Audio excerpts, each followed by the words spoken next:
Rasulullah Shallallahu Alaihi Wasallam bersabda, "Demi yang mengutus aku dengan hak, Allah tidak akan menyiksa orang yang mengasihi dan menyayangi anak yatim, berbicara kepadanya dengan lembut dan mengasihi keyatiman serta kelemahannya."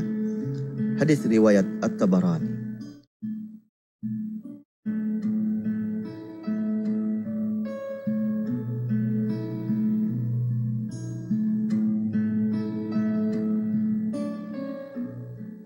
Mengenai anak-anak yatim, katakanlah, memperbaiki keadaan anak-anak yatim itu amat baik bagimu. Dan jika kamu bergaul dengan mereka, maka mereka adalah saudaramu. Surah Al-Baqarah ayat 220. Rasulullah Shallallahu Alaihi Wasallam juga bersabda yang mafhumnya, "Sesiapa yang menanggung makan minum seorang anak yatim muslim sehingga cukup keperluannya, maka wajib baginya syurga." Hadis riwayat At-Tabarani.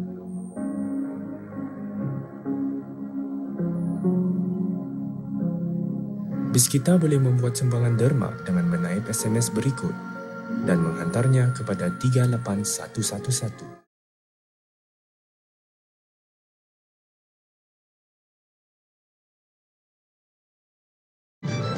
Sertai dan menangi hadiah-hadiah menarik dalam kuis SMS TV dalam Rambai Pagi di RTV1, RTV4 dan Info Channel RTV setiap hari Sabtu di minggu kedua dan minggu keempat setiap bulan. Sesi kuis ini diaktifkan dalam masa 60 minit. Anda hanya perlu mendaftar ke SMS TV Chat dengan menghantar REG, jarak, nama, jarak, nombor kad pintar, jarak, nama panggilan dan hantarkan ke 39666 bagi pengguna progresif. Bagi Auda yang sudah mendaftar, bolehlah terus menghantar jawapan Auda. Untuk menghantar jawapan kuis, sila type TV Chat, jarak, nama panggilan, jarak, jawapan A, B atau C dan hantarkan ke 39666. Jangan lepaskan peluang sertai kuis SMS TV. SMS Kuis TV turut dijayakan oleh Progressive dan Simply Leather Couture.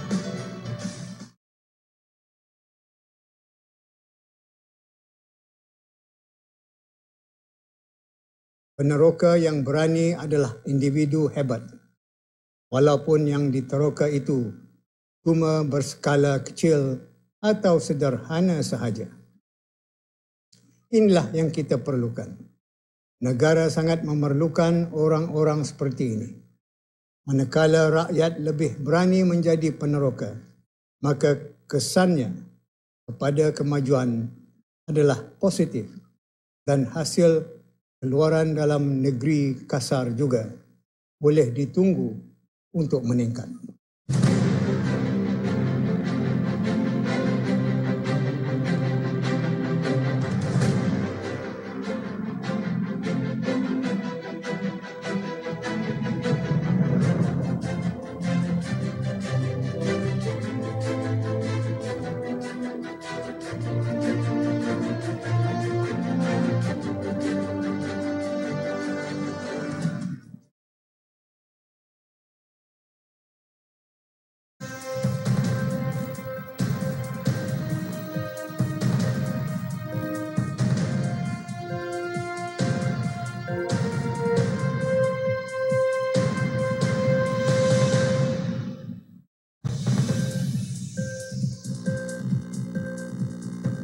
Assalamualaikum warahmatullahi wabarakatuh.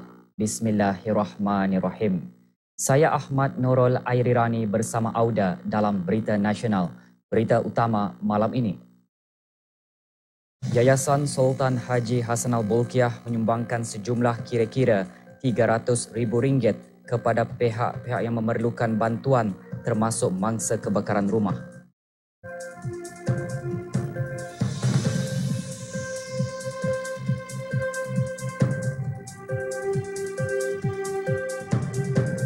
Kerajaan membuat tinjauan mengenai perniagaan perusahaan mikro, kecil dan sederhana dalam usaha membantu pertumbuhan perniagaan tersebut.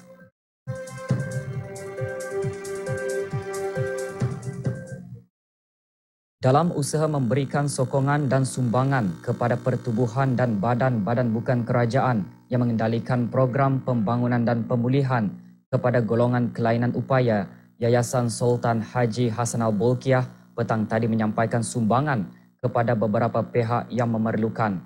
Pihak yayasan juga menghulurkan derma kepada lebih 40 keluarga yang terlibat dalam musibah kebakaran rumah. Sumbangan disampaikan oleh Yang Berhormat Pihin Orang Kaya Sri Kerna, Datuk Seri Setia Dr. Haji Awang Abu Bakar bin Haji Apong, Menteri Hal Ehwal Dalam Negeri, yang juga selaku Timbalan Pengerusi 2 Lembaga Pengarah Yayasan Sultan Haji Hassanal Bolkiah. Pusat Ihsan Al-Amirah Al-Hajjah Mariam menerima sumbangan berjumlah RM50,000. Sementara Persatuan Semata Brunei juga menerima sumbangan berjumlah RM50,000. Sumbangan kewangan juga diterima oleh Majlis Perundingan Kampung Rancangan Perumahan Negara Kampung Pancor Mengkubau untuk mengungkayahkan bazar hujung minggu yang diadakan pada setiap bulan. Pihak yayasan juga menyampaikan sumbangan keuangan kepada 40 buah keluarga yang terlibat dalam kejadian kebakaran rumah di Kampung Pandai Besi dan Kampung Lorong Dalam di Kampung Air pada 7 Disember lalu. Selain itu, pihak yayasan juga menyampaikan sumbangan kepada 6 buah keluarga yang terlibat dalam musibah kebakaran di Kampung Sungai Asam, Kampung Pulai dan Rancangan Perumahan Negara Kampung Meragang di daerah Brunei dan Muara dan Kampung Sungai Tanet di daerah Temburong. Keseluruhan sumbangan keuangan berjumlah RM93,800.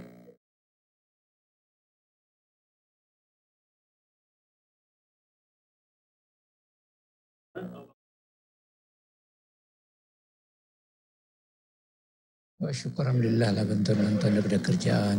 Jadi daripada mana-mana anulah tempat lah seperti kebajikan, bank apa ada dan yayasan. Alhamdulillah semua sekali macam pakaian, makanan, pakaian anak sekolah, semua dari kerajaan macam swasta. Juga menerima sumbangan 26 orang pelajar mangsa kebakaran. Sumbangan berbentuk kupon dan jumlah keseluruhan bantuan RM3,350. Bantuan seumpama itu dihasrat dapat membantu para pelajar membuat persediaan seperti keperluan bagi memeluahkan sesi persekolahan pada awal tahun depan. Sementara itu, sumbangan diperlukan bagi tabung amal mangsa kebakaran Kampung Pandai Besi dan Lorong Dalam. Derma boleh dihulurkan melalui SMS Brunei Prihatin sehingga 31 Januari depan.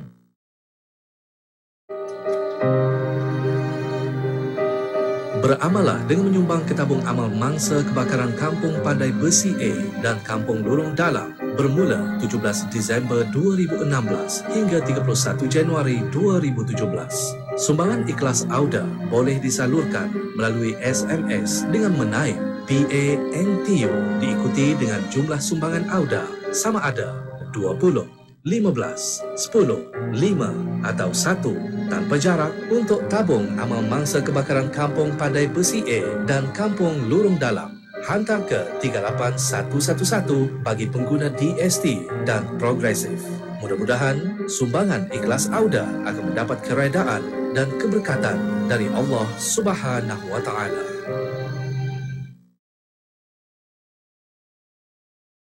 Keberkatan hidup seorang Muslim adalah bergantung kepada sejauh mana keikhlasan dirinya kepada Allah Subhanahu wa Ta'ala. Apabila seseorang mengikhlaskan diri dan membetulkan niat dalam kehidupan, sudah tentu akan menemui keberkatan dalam apa jua perkara yang dilakukan.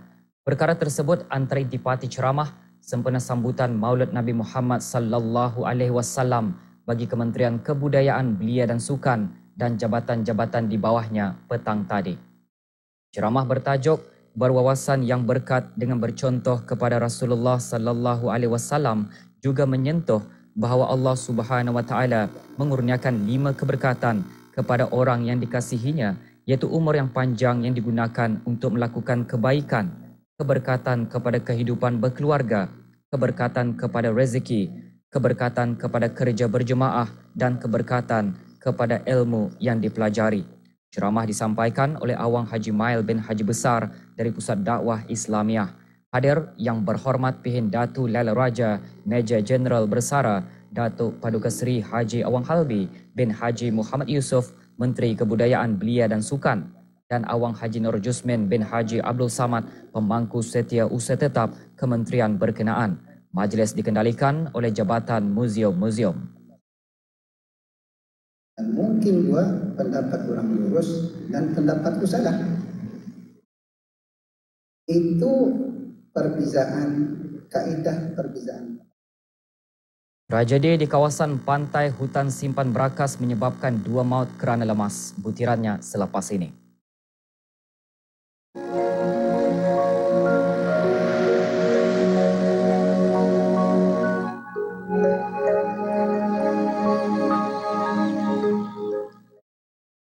Pihak berkuasa masih menjalankan siasatan berikutan tragedi mati lemas yang meragut 2 jiwa. Menurut pasukan polis di Raja Brunei, musibah berlaku di kawasan pantai hutan simpan Berakas di daerah Brunei dan Muara petang kemarin. Pihak polis menjelaskan mangsa yang mati lemas terdiri daripada seorang rakyat tempatan bangsa Melayu berumur 28 tahun dan seorang warga negara asing berbangsa Cina berusia 45 tahun. Mangsa ketiga seorang lelaki Melayu berumur 18 tahun pada masa ini menerima rawatan di Hospital Raja Isteri Pengiran Anak Saleha di Ibu Negara. Nama-nama mangsa tidak diberikan. Balai Polis Berakas menerima laporan mengenai kejadian itu pukul 5.05 petang kemarin.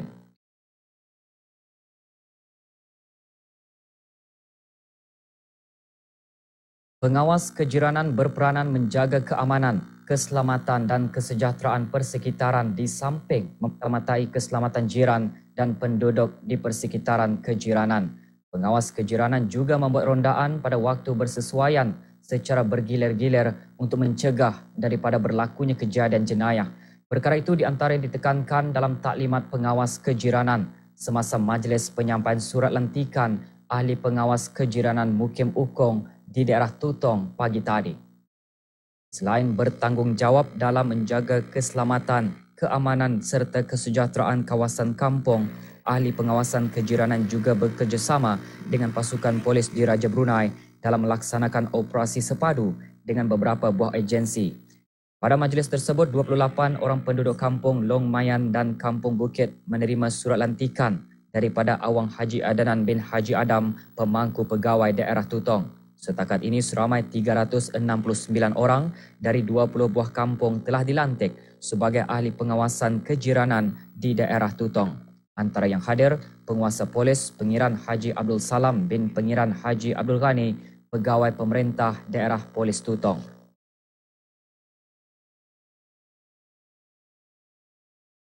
Lebih 300 perusahaan mikro, kecil dan sederhana PMKS di kawasan perniagaan Jaya Setia dan Serusup telah dikunjungi oleh para pegawai Darussalam Enterprise atau DE bagi mendapatkan maklum balas mengenai sebarang isu perniagaan atau masalah yang dihadapi oleh pihak PMKS. Program tinjauan itu dikongsikan oleh Dayang Nur Lela binti Suhaili, pengurus DE dalam sidang media pagi tadi. Pengumpulan maklumat oleh pihak DE itu membolehkan mereka memaju dan merumuskan penyelesaian yang akan membantu pertumbuhan jangka panjang PMKS di negara ini. Dalam usaha untuk mendapatkan maklum balas dan kefahaman yang lebih baik daripada PMKS, para pegawai DE membuat lawatan itu ke beberapa buah PMKS sejak 14 Disember lalu sehingga 6 Januari depan antara pukul 10 pagi hingga 5 petang. Sidang media diadakan bagi mengungsikan lebih banyak maklumat kepada orang ramai mengenai jangkaan dan usaha berterusan DE bagi mengetahui isu perniagaan yang dihadapi oleh PMKS di kawasan-kawasan komersial.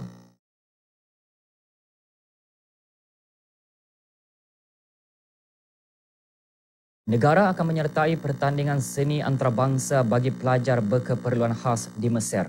Butirannya menyusul selepas ini. This is Adi.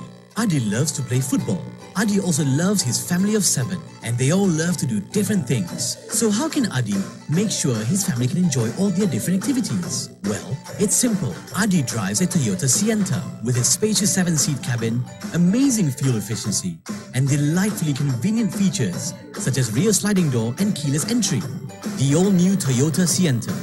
Bigger space, wider smile. Toyota. Always better. I'm I'm so lazy to queue up just to make payment. I want a big car with cheaper rental. It would be great if I could pay based on my mileage usage. Making additional insurance coverage is very costly. I can't afford to pay for it. It'll be better if our deposit is refundable. At least I can use it for shopping or deposit another car. Well, if I return my car, the deduction will still be the same anyway.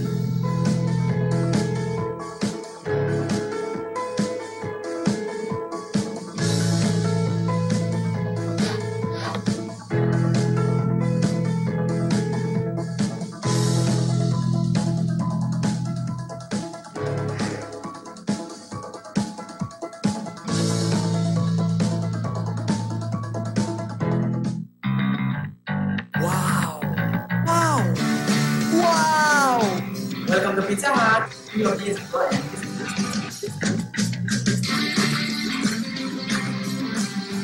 Dapatkan wow deals dari Pizza Hut. Dapatkan pan pizza serendah RM5 hanya untuk bawa balik dan makan di restoran sahaja. Masa adalah terhad. Selama 20 tahun, kami turut membantu membina negara. Simen kami menjadi tunjang kekuatan bagi Pusat Angkatan Keselamatan Negara. Simen kami telah membina pusat kesihatan yang menjadi tempat penjagaan untuk orang-orang yang kita sayangi. Simen kami telah membina jambatan-jambatan yang menghubung dan menyatukan kita. Simen kami telah menjadi asas pembinaan lapangan terbang yang membolehkan kita menerokai seluruh pelosok dunia. Simen kami telah membina sekolah-sekolah untuk generasi muda demi masa depan yang lebih cerah. Dan simen kami telah mendindingi rumah kediaman kita yang menempatkan segala kenangan milik kita. Di BHC, kami telah membina negara selama 20 tahun untuk hari ini dan generasi seterusnya.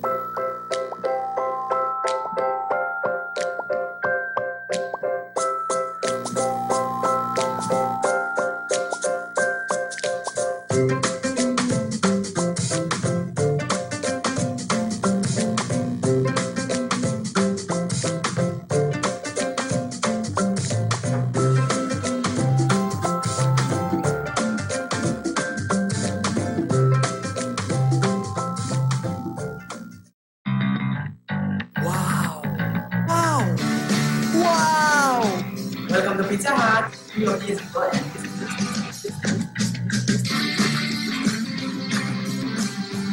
Dapatkan wow deals dari Pizza Hut. Dapatkan pan pizza serendah RM5 hanya untuk bawa balik dan makan di restoran sahaja. Masa adalah terhad.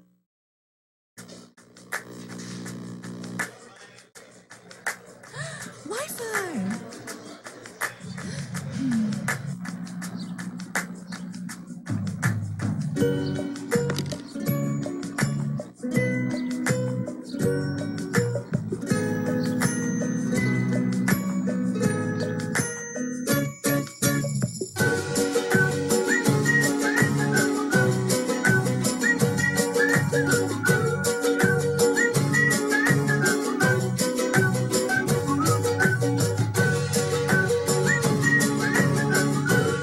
'Share, stay connected, and stay closer with DST Prima Data Roaming. DST, the future now.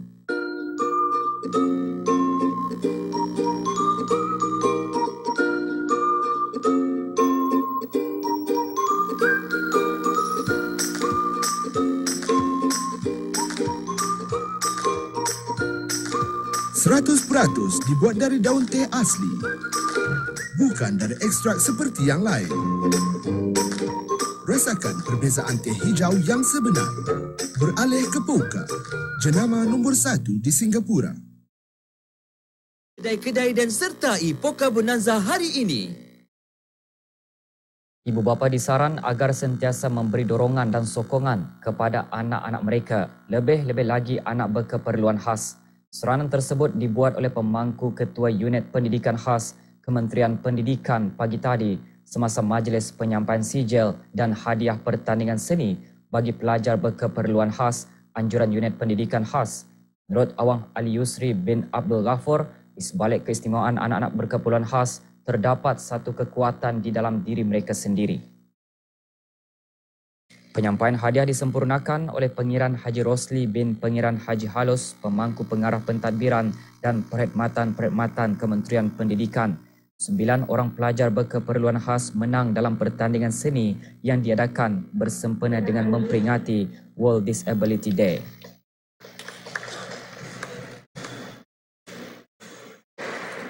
Seramai 60 orang pelajar berkeperluan khas yang berusia 5 hingga 18 tahun telah menyertai pertandingan yang dibahagikan kepada 3 kategori, iaitu lukisan yang bertemakan Egypt in the Eyes of Children of Special Needs in the World, penggambaran berbentuk potret, arkitektur dan alam sekitar, dan pembuatan mainan. Menurut Awang Ali Yusri, setiap seni yang dihasilkan oleh para pemenang akan dibawa ke Republik Arab Mesir bagi mewakili negara dalam pertandingan seni antarabangsa bagi pelajar berkeperluan khas.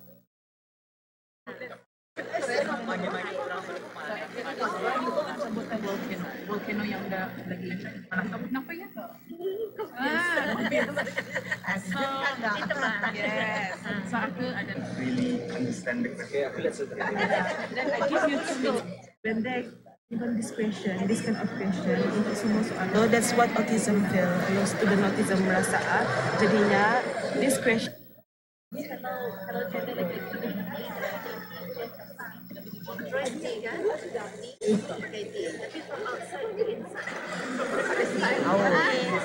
Saya berharap kejayaan unit pendidikan khas adalah daripada kekuatan ibu bapa.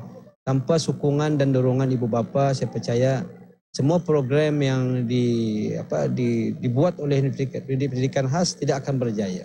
Jadi saya berharaplah di tahun depan lebih ibu bapa akan hadir ke unit pendidikan khas untuk mengungsikan apapun dari segi successful story atau keperluan-keperluan yang mereka kehendaki. Itulah di antara objektif atau perkhidmatan yang diberikan oleh unit pendidikan khas. Saya buat daripada tepung kelapa dan boleh buat mainan lah.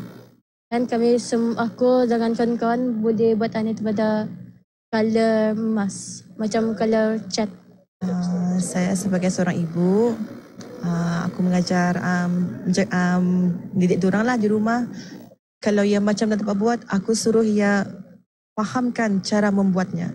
Aku pun tolonglah membuat dengan ia, membantu ia cara membuat aneh-aneh. Kalau ia macam aku tak dapat buatnya, aku cakap jangan putus asa. Mesti buat. Kalau orang boleh buat, Tani pun boleh buat. Aku nak sangka-sangka lah ia dapat buat macam ni. Supaya berjaya lah macam mana orang lain.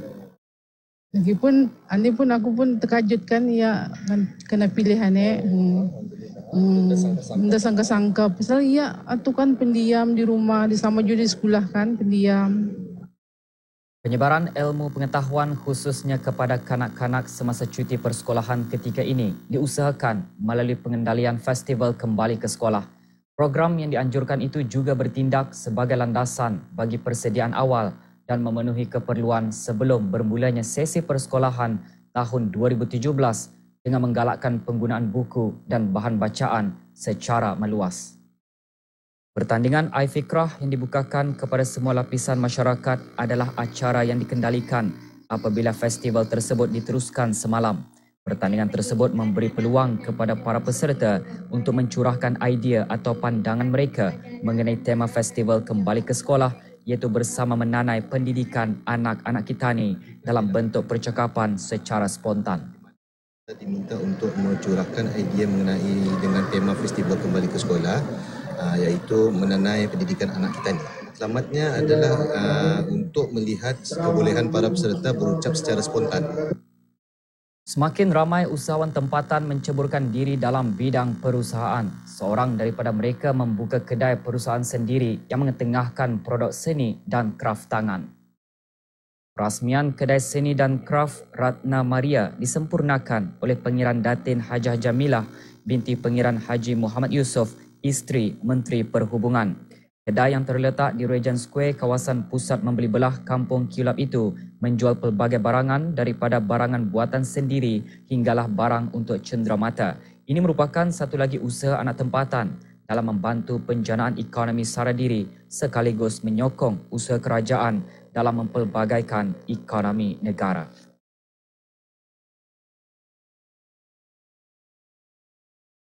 Keputusan peperiksaan sijil perdagangan Brunei bagi bulan November 2016 dikeluarkan hari ini. Calon-calon yang menduduki peperiksaan tersebut hendaklah mengambil slip atau sijil masing-masing di Jabatan Peperiksaan Kementerian Pendidikan pada waktu bekerja.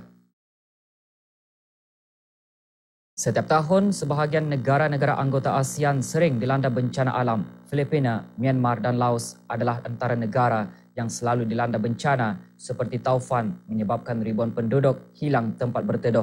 Kesan dari bencana itu telah dapat ditangani dengan adanya kerjasama ASEAN-Jepun. Pusat Penyelarasan ASEAN bagi Bantuan Kemanusiaan atau Pusat AHA antara yang bertindak cepat dalam menyelaraskan misi bantuan kemanusiaan dari negara-negara ASEAN. Menurut statistik, antara tahun 2004 hingga 2014, lebih 40% bencana alam berlaku di rantau Asia Pasifik. Bencana alam yang sering berlaku di rantau ASEAN adalah disebabkan kedudukan Asia Tenggara yang terletak di plat tektonik yang dikenali sebagai kerak bumi. Jangan lupa untuk menyaksikan dokumentari khas mengenai kerjasama ASEAN-Jepun dalam pengurusan bencana yang akan disiarkan esok pada pukul 9.30 malam di saluran RTV1.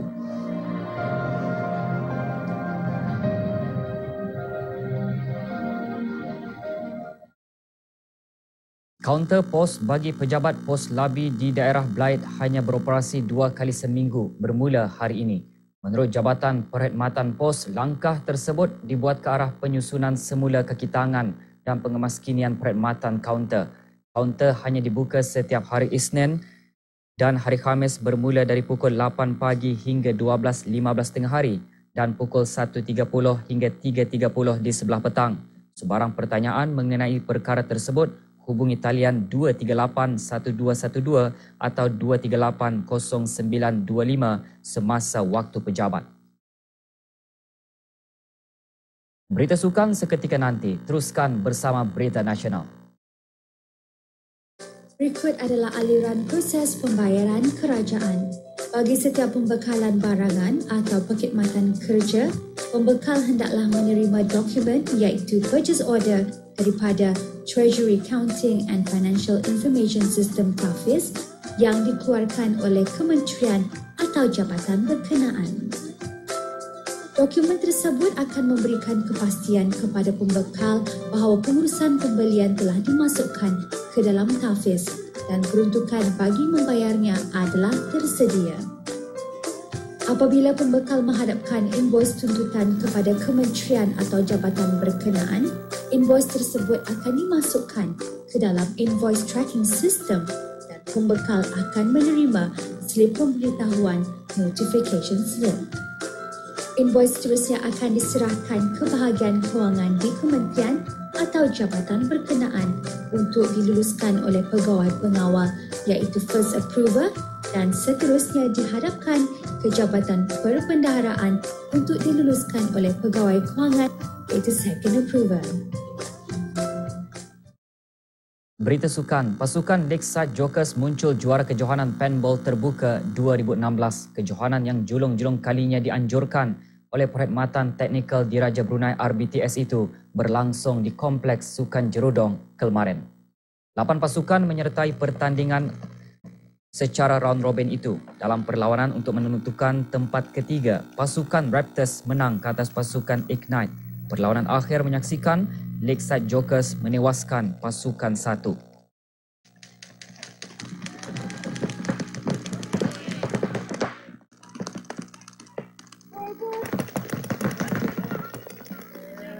Penyampaian hadiah disempurnakan oleh Kolonel Bersara Muzri Haji Mohsen, Ketua Pegawai Eksekutif Royal Technical Services.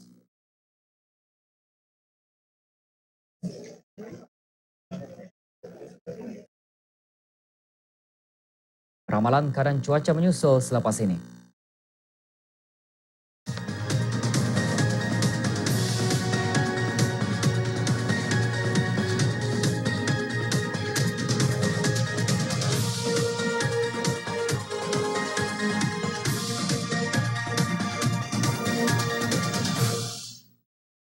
Ramalan keadaan cuaca untuk negara Brunei Darussalam dalam tempoh 24 jam akan datang sebahagian berawan dengan hujan berpetir berasingan. Cuaca pada malam amnya baik, walau bagaimanapun hujan berpetir mungkin berlaku di beberapa kawasan persisiran pada lewat malam nanti. Keadaan laut berombak sederhana di paras 1.0 hingga 1.5 meter. Angin bertiup dari arah barat daya selaju 5 hingga 10 km sejam. Pagi esok pula cuaca keseluruhannya sebahagian berawan bagi 4 daerah. Keadaan laut berombak sederhana di paras 1.0 hingga 1.5 meter. Angin bertiup dari arah barat daya selaju 5 hingga 10 km sejam. Petang esok pula cuaca cerah pada mulanya sebelum hujan berpetir berasingan berlaku pada lewat petang. Keadaan laut berombak sedikit kesederhana di paras 0.7 hingga 1.2 meter. Angin bertiup dari arah barat laut selaju 10 hingga 25 km sejam. Wallahu a'lam bissawab. Sekarang kita ikuti ramalan cuaca bagi negara Brunei Darussalam untuk tempoh 3 hari akan datang dan ramalan keadaan cuaca bagi beberapa bandaraya utama ASEAN dan dunia.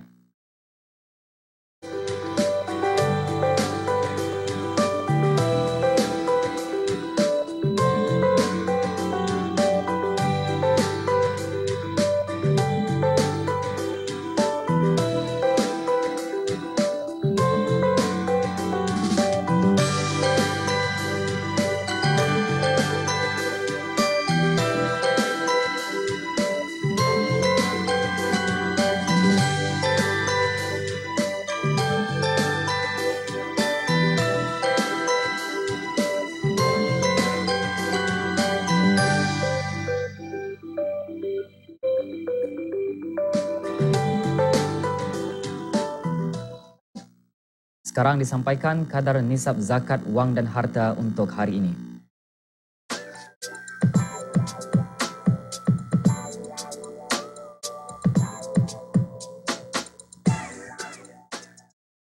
Berikut pertukaran mata wang ringgit Brunei dengan beberapa mata wang antarabangsa dan serantau.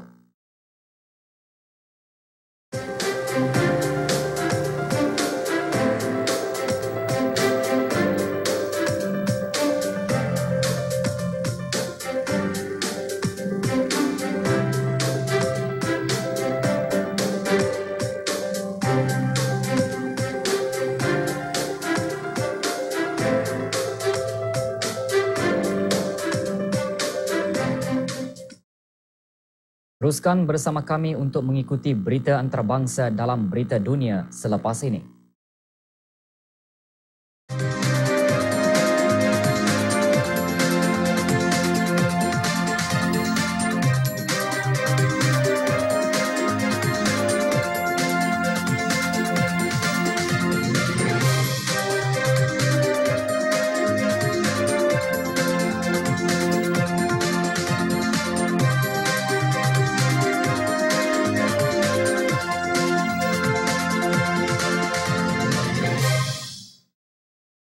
Bertemu kembali berita utama dunia malam ini. Myanmar bersetuju membenarkan bantuan kemanusiaan bagi puak Rohingya di negeri Rakhine.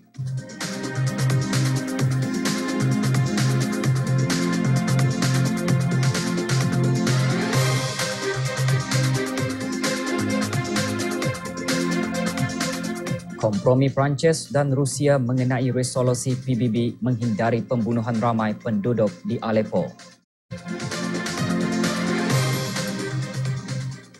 Para Menteri ASEAN berkata Myanmar bersetuju membenarkan negara-negara anggota ASEAN menghantar bantuan kemanusiaan ke negeri Rakhine. Persetujuan dicapai semasa mesyuarat yang dipengerusikan oleh Puan Aung San Suu Kyi. Mesyuarat di Yangon membincangkan pergolakan yang dihadapi oleh puak minoriti Rohingya di Rakhine. Menurut Menteri Luar Indonesia Retno Marsudi, 2 perkara dipersetujui semasa mesyuarat. Pertama, Myanmar akan sentiasa memaklumkan perkembangan di Rakhine kepada negara-negara ASEAN.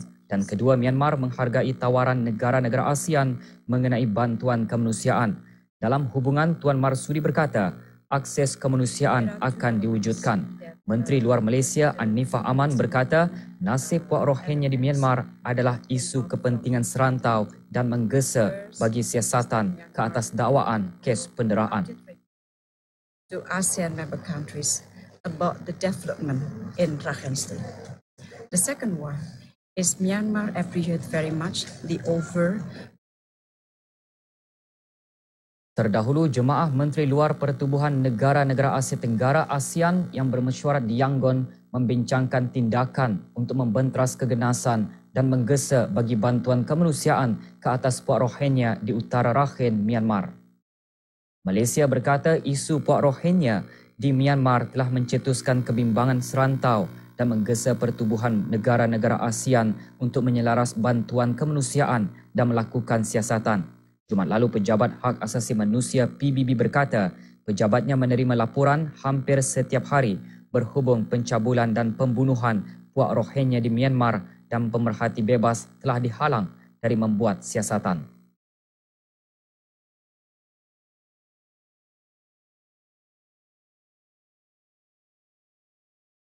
Menteri Luar Malaysia Anifah Aman berkata perkembangan dalam membangunkan hak-hak manusia ke atas penduduk Rohingya di Rakhine adalah perlahan dan laporan mengenai penangkapan, pembunuhan dan pencabulan terhadap puak tersebut terus menjadi perbincangan. Pemerhati hak asasi manusia telah menggesa negara-negara ASEAN supaya mendesak bagi resolusi untuk menyelesaikan krisis Rohingya.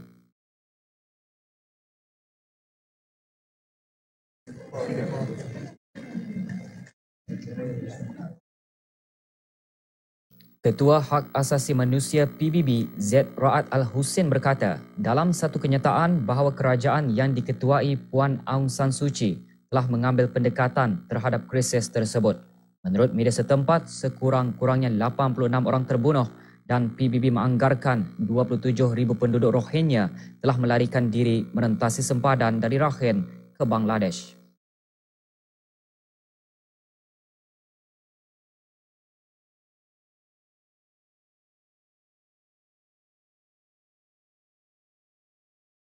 Perancis bersetuju untuk perjanjian dengan Rusia mengenai resolusi PBB ke arah menghindari pembunuhan ramai penduduk di kawasan yang dikepung di Aleppo.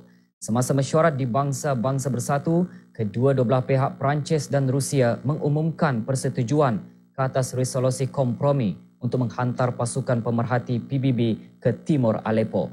Tugas pasukan pemerhati ialah memastikan pemindahan dengan selamat penduduk yang terkandas serta pengagihan bekalan kecemasan dengan segera. Duta Perancis ke PBB, François Delattre, memberitahu wartawan persetujuan dicapai berikutan perbincangan tertutup selama 3 jam semasa hujung minggu. Majlis Keselamatan akan mengundi ke atas resolusi sebelum diluluskan. Tuan Delattre berkata beberapa buah negara akan melaporkan kepada kerajaan masing-masing dan beliau berharap untuk mendapatkan sokongan yang positif. Resolusi akan dikuatkuasakan secepat mungkin dengan mengirim lebih 100 anggota PBB bagi memantau keselamatan penduduk, misi pemindahan dan juga akses bantuan kemanusiaan di timur Aleppo. Sekitar 500 orang dibawa ke Al-Rashidin yang dalam perbandaran Aleppo. Seorang pegawai Yayasan Bantuan Kemanusiaan IHH berkata 5 buah bas tiba di Al-Rashidin sejurus sebelum tengah malam semalam. Mereka menerima catuan makan dan pakaian musim sejuk yang diagih-agihkan oleh Palang Merah Turki, Agensi Pengurusan Bencana AFAD dan IHH. Menurut seorang pegawai PBB di Syria, pemindahan penduduk di timur Aleppo dibaharui semula setelah 3 hari ditangguhkan. Beliau tidak mengeluarkan maklumat segera mengenai operasi untuk memindahkan penduduk di 2 buah kampung Syiah dekat Idlib yang dikuasai kumpulan pemisah. Misi menyelamat dibekukan Jumaat lalu setelah pasukan pro-kerajaan menuntut agar penduduk di 2 buah kampung dipindahkan.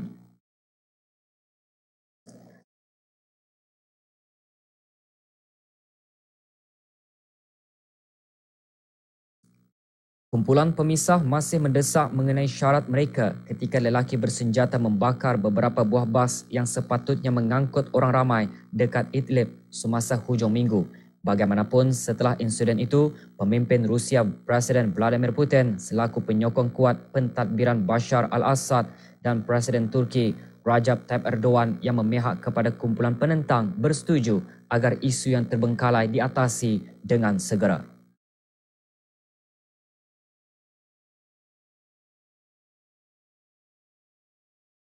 Bandar Aleppo menjadi rebutan antara kerajaan Bashar al-Assad dan kumpulan pelampau sejak peperangan hampir 6 tahun lalu.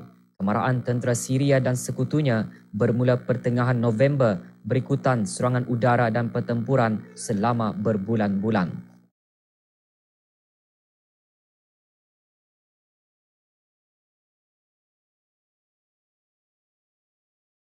Sementara itu, 2 orang penganalisa politik Iran berkata penawanan Aleppo oleh tentera Syria dijangka akan membantu Iran, iaitu sekutu strategik Syria, meningkatkan pengaruhnya di Timur Tengah.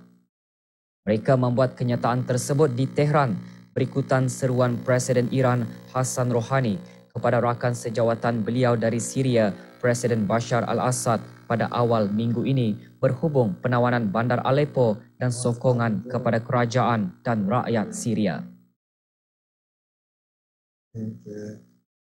Hussein Kanani Moghadam yang merupakan mantan pengawal Komandan Revolusi berkata, Iran yang merupakan salah sebuah dari beberapa sekutu kerajaan Syria di Timur Tengah sentiasa memberikan sokongan politik, moral dan tentera kepada Tuan Al-Assad. Oleh itu, Iran juga memainkan peranan yang penting dalam kemenangan Aleppo. Menurut Muhammad Hassan Khani, seorang profesor perhubungan antarabangsa Universiti Imam Sadiq, penawanan semula Aleppo oleh kerajaan Syria dijangka akan menjejaskan moral penyokong pemberontak yang akan menjadikan Iran dan pengaruhnya semakin kuat.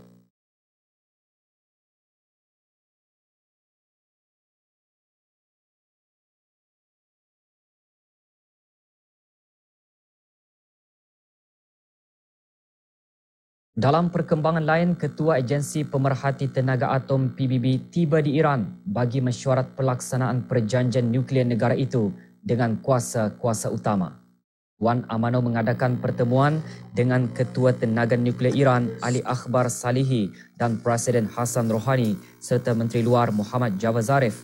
Wan Amano berkata, Iran telah menunjukkan komitmen terhadap perjanjian program nuklear yang dipersetujui dengan kuasa-kuasa dunia susulan aduan oleh Tehran berhubung pencabulan Amerika Syarikat terhadap perjanjian tersebut.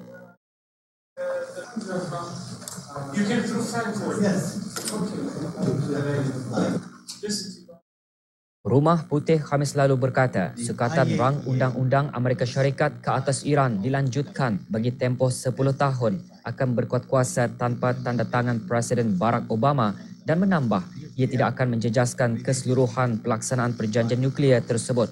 Tuan Amano menggunakan nama rasmi perjanjian tersebut yang juga akan menarik sekatan antarabangsa ke atas Republik Islam itu.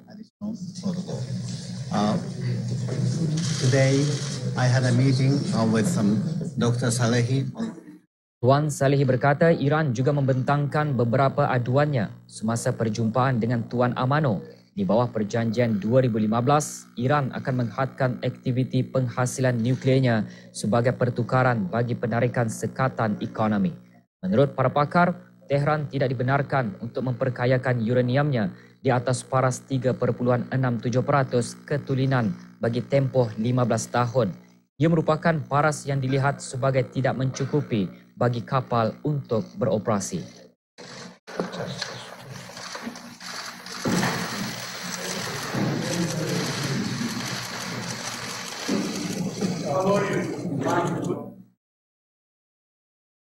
Lebih banyak berita antarabangsa menyusul selepas ini. Teruskan bersama kami. We're celebrating 50 golden years of uniting 10 magnificent nations where over 650 million hearts beat. We stand together for one vision, one community, one ASEAN. Our beauty and diversity is unparalleled. Discover a land of stunning natural wonders and home to the world's most incredible creatures. Seek thrills and adventures of a lifetime. Immerse yourself in our rich traditions, diverse cultures, and fascinating history.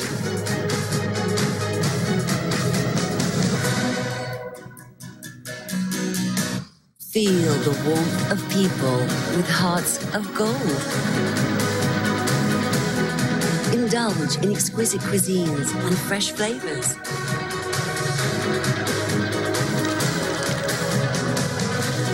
Uncover ancient cities, enchanting stories, and treasured legends.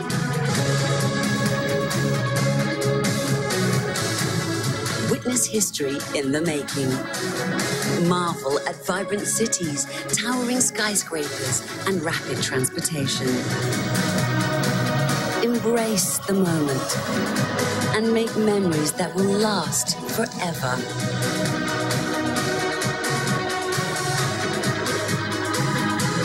Join us for our golden celebration. Come visit ASEAN for our 50th anniversary in 2017. Presiden Lebanon Michel Aoun dan Perdana Menteri Saad Al-Hariri membentuk kerajaan baharu terdiri dari 30 orang menteri dilantik. Presiden Michel Aoun sekutu kumpulan Syiah Hezbollah yang menguasai politik di Lebanon dipilih sebagai presiden oleh ahli-ahli parlimen pada bulan Oktober lalu. Lepas lebih 2 tahun jawatan tertinggi Lebanon tidak diisi. Pemilihan beliau adalah sebahagian daripada keputusan perjanjian politik di mana beliau akan meminta Tuan Hariri, bekas saingan politiknya, akan menjadi Perdana Menteri.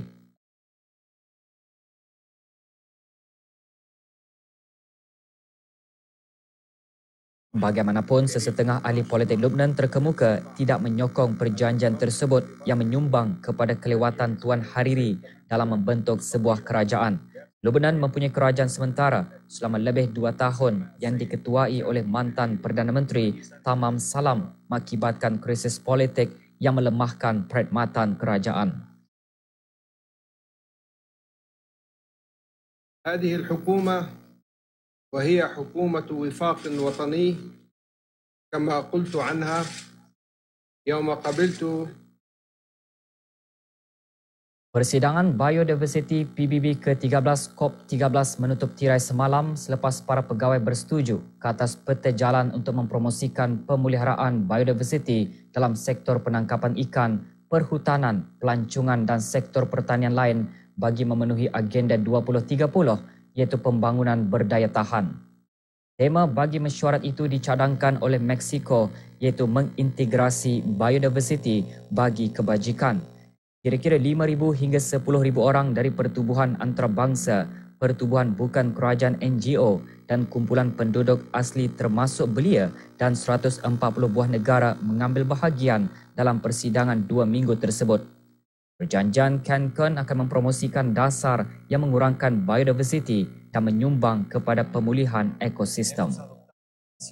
Sobre temas de gran relevancia, además de la integración de la biodiversidad. Objektif persidangan itu juga menyumbang kepada pengukuhan keberkesanan dan impak persidangan melalui protokol Cartagena dan Nagoya.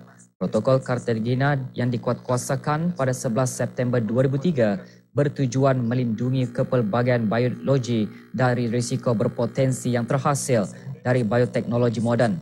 Sementara protokol Nagoya bertujuan untuk mengongsikan kelebihan dari penggunaan sumber genetik dalam cara yang adil. Ia mula dikuatkuasakan pada 12 Oktober 2014. Persidangan COP14 seterusnya akan diadakan di Mesir. Incorporando otros sectores en la integración de la biodiversidad para el bienestar. Kumpulan IS mengaku bertanggungjawab melancarkan serangan nekat ke atas pasukan pro-kerajaan di Aden, Yaman yang mengorbankan sekurang-kurangnya 49 anggota askar. Dalam kenyataan di atas talian yang dibuat oleh IS di laman Twitter, lebih 70 anggota tentera terkorban dalam serangan nekat itu. Penyerang nekat yang melancarkan operasi pengganas itu dikenal pasti sebagai Abu Hashim Radfani. Salah seorang penyerang nekat itu meletupkan bahan letupan yang dipasang pada tali pinggangnya ke atas perhimpunan pasukan tentera pro-kerajaan yang berhimpun untuk menerima bayaran gaji berdekatan rumah Brigadier Nasir Anburi di kejiranan Khormakskar, Aden.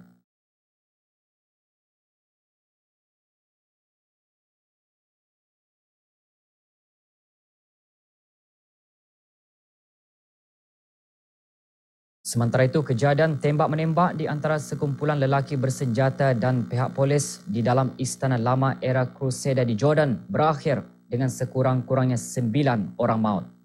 Pasukan Keselamatan Jordan berkata mereka telah membunuh 4 lelaki bersenjata selepas operasi mengusir mereka keluar dari Istana Lama di selatan Bandar Karak. Rakaman video yang dikeluarkan oleh Reuters menunjukkan para pelancong melarikan diri dari tempat kejadian. Penyerang melepaskan tembakan ke atas pihak polis dari kawasan bukit selepas bertukar-tukar tembakan. Sekurang-kurangnya 29 orang telah dikejarkan ke hospital berdekatan dengan beberapa orang dilaporkan mengalami kecederaan serius.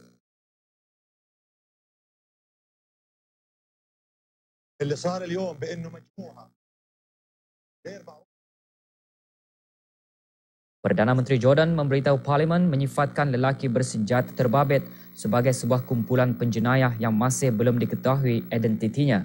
Pasukan Keselamatan berkata, lelaki-lelaki bersenjata tersebut membawa senjata automatik. Sejumlah besar bahan letupan dan senjata ditemui dari tempat persembunyian mereka.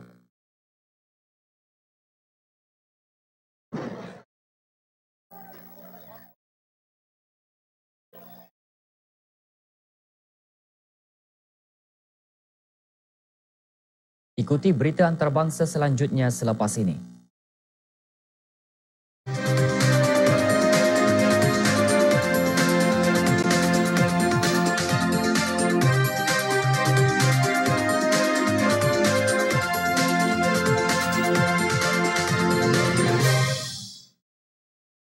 Gelombang sejuk melampau melanda barat tengah Amerika Syarikat termasuk Illinois, Washington dan Minnesota menyebabkan suhu jatuh drastik ke tahap terendah di seluruh rantau itu.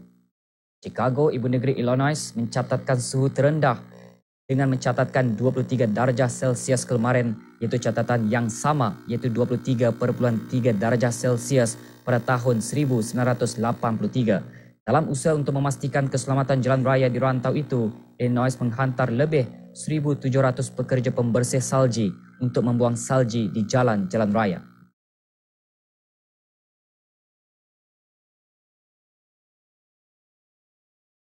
Berikutan, cuaca sejuk melanda lebih 70 buah sekolah di Chicago dan sekitar bandar terbabit membatalkan pengajian mereka yang bermula hari ini.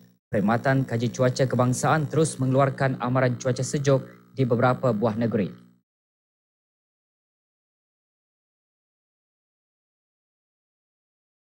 Sementara itu, Pusat Meteorologi Kebangsaan China NMC melaporkan jerebu menyelubungi beberapa kawasan di negara itu. Pusat itu juga mengekalkan amaran jerebu berwarna jingga bagi utara China dan memberi amaran pencemaran udara akan semakin memburuk sehingga Rabu ini.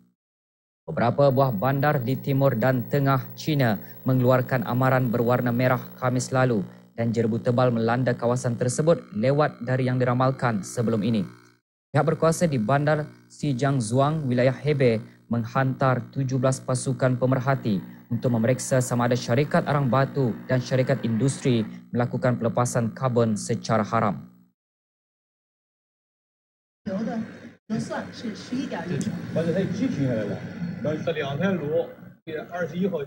Bandar Zhenjiang di wilayah Henan, tengah China telah mengeluarkan amaran dari warna jingga ke warna merah dan menjalankan sekatan kenderaan di jalan-jalan raya dan membendung pelepasan karbon di kilang-kilang. Keadaan jerebu di Bandar Harbin, timur laut China tidak menjejaskan lalu lintas setempat.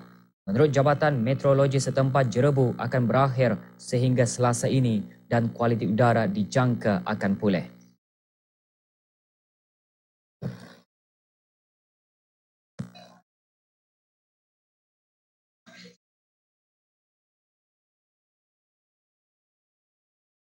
Tinjauan rasmi yang dikeluarkan melalui statistik Biro Kebangsaan NBS menyatakan pasaran hartanah di beberapa bandar utama di China terus stabil pada bulan lalu.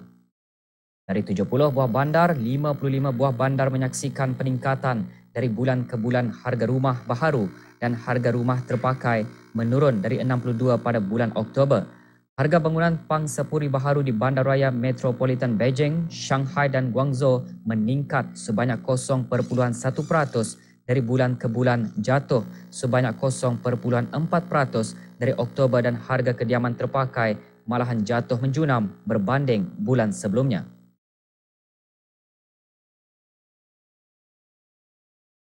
Harga rumah baharu dan terpakai di kawasan pinggir bandar yang sedang membangun masing-masing jatuh sebanyak 0.9% dan 0.5% poin. Manakala itu, harga berumah baharu dan terpakai di pinggir yang jauh dari bandar pula jatuh 0.1% mata.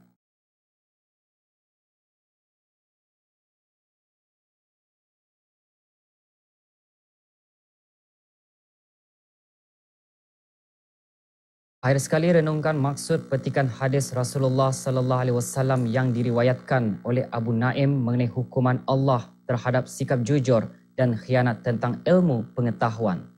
Sesungguhnya berkhianat dalam ilmu pengetahuan lebih berat hukumannya daripada berkhianat dalam harta. Dengan itu sekian berita. Assalamualaikum warahmatullahi wabarakatuh.